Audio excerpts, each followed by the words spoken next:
Oo. Tandaan nyo, no? Oo. Yun ang tagumpay ng Diablo. Napapaniwalain tayong mga tao na hindi siya umiiral. No? Na ito ay laughing matter. No? Kaya nga pag minsan ako'y nag-lecture, oh, 2023 na. oh, kaya nga, yan. 2023. Yan, delikado yan. Okay?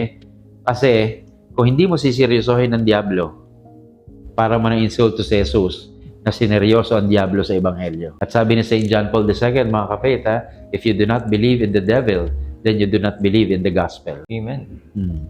Yeah. Wow. And 11 times, Jesus took the devil seriously in the Bible. Bakit tayo hindi natin siseryosohin?